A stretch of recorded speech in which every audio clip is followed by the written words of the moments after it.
Hey everybody, some of you may already know, but some of you may not, that I am a huge Maroon 5 fan and have been ever since 2004 when I had Songs About Jane on repeat for most of my sophomore year in high school.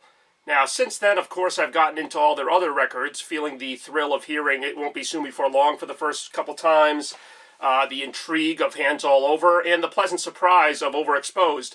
Now, a few years ago, I listened to Maroon 5's fifth album, V, which was another excellent experience, and here we are, more than 3 years later, and Maroon 5 has announced that their sixth studio album will be coming out in November. They let that slip during a Teen Music Award, but since then they've revealed a little bit more about the record. And I just wanted to talk about it, and kind of surprisingly, I'm a little skeptical about this one. This isn't the first time, though, that I've been a little bit worried about a Maroon 5 record. Going into Overexposed, I was a little less than thrilled, kind of just feeling like Maroon 5 was going to cash in on a generally pop direction. And Overexposed did do that, but it was also a very effective album. In fact, it's my second favorite Maroon 5 album. I feel that it really captured all the emotions of Maroon 5 from their career. Songs like, Sad, Lucky Strike, One More Night, Payphone, Tickets, Doing Dirt, just a bunch of songs in that album that epitomized all the different things that Maroon 5 can accomplish with their music. And for the most part, they have. Now, the reason why I've kind of gone a little bit the other way on Maroon 5 is their more recent singles, even going back to 2015, I think it was, when they released This Summer's Gonna Hurt, which was an okay song. It was probably the first time in a while that I didn't really go nuts over a Maroon 5 single. I can remember when Makes Me Wonder came out, or Misery, One More Night, Payphone. All those songs were huge hits for me. Listened to them on repeat many times. And, This Summer's Gonna Hurt, I kind of found myself trying to like it. Like, I liked some of the guitar licks, I liked kind of the blatant use of the F word, but I don't know, it just didn't do it for me as much as previous Maroon 5 singles. And then, of course, Don't Wanna Know came out. And I don't know why, I can't think of a reason to hate Don't Wanna Know, but I just can't like it either. It's just too repetitive. And it's just kind of just basic and bland. And then Kendrick Lamar just lends himself to another generic hip-hop verse, which seems to be becoming a pattern with them, because Cold also featured Future on a verse. And Cold was a slightly better song that came out earlier this year, but even that I felt lacked a little personality.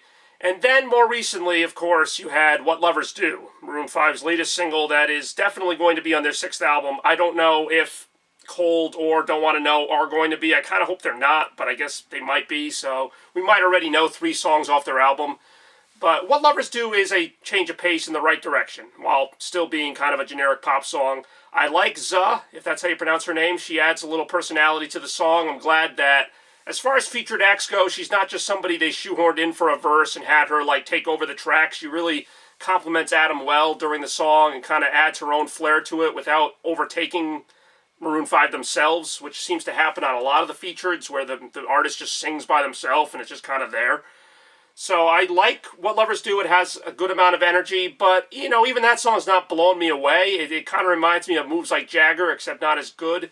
It's something I think will catch on in the short term, but I think it's going to kind of fizzle out in a couple months if I know my pop music. And in general, I feel like Maroon 5's at their best when they're not trying to be, this super top 40 band. I mean, I know at their core they are a pop band. They always have been.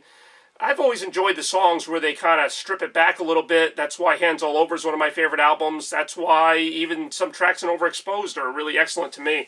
And I feel like where Maroon 5 has changed the most is kind of just in their writing process. I always loved how in the early days it was just them, just the 5 of them writing music. It was always, Adam, Jesse, and James were kind of the main composers of the songs. Now, I don't know who contributed what to which song, but in general, it was always an inter-band operation.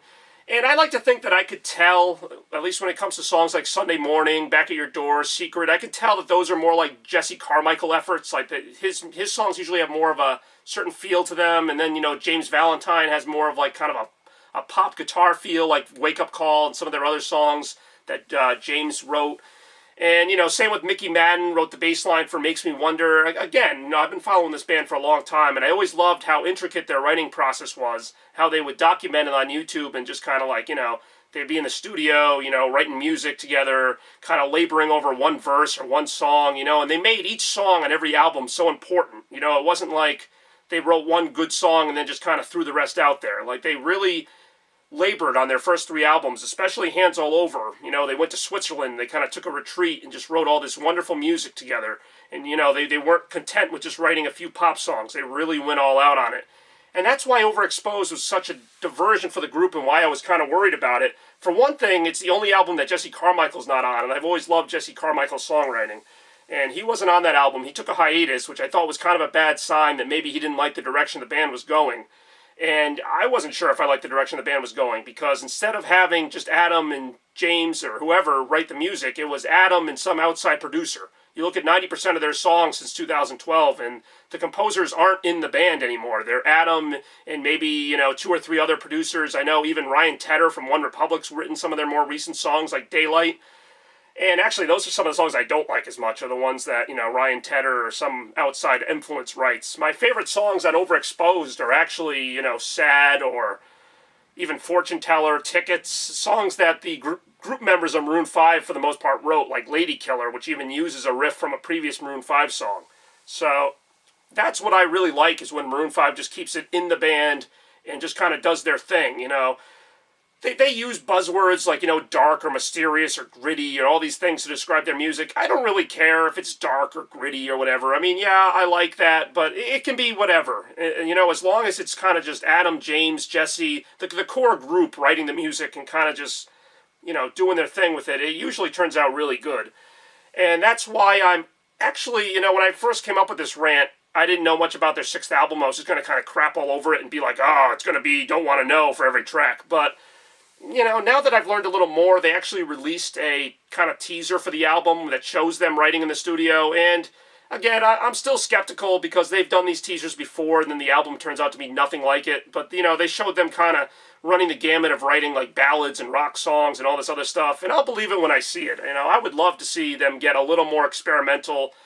Some of the stuff they do in the studio I think is more interesting than what ends up on their albums. Like, they'll show them doing a jam session for a song that never even ends up getting released, and like, that's more interesting to me than the song they release. But I'd love to see more of that. I hope it does go in that direction more. I mean, I'm going to like it no matter what. I've been a Maroon 5 fan for so long. I kind of know what I'm getting into at this point. Even songs I Don't Want to Know, I didn't love it, but I'm not, it's still better than a lot of the stuff on the radio today, in my opinion. So we'll see where Maroon 5 goes with this 6th album. I've heard everything from it's going to be like R&B to hip-hop to dark and mysterious and vibey, whatever that means. So again, I won't really know till we hear it. Don't Want to Know was a decent song. I'd like to see better lyrics. The chorus is just, do you love me or not, love me or not, love me or not. I'd like to see a little bit more than that. But for the most part, I think the 6th album is going to be interesting. Definitely. It's coming out in November, and of course I'll have a full review on it.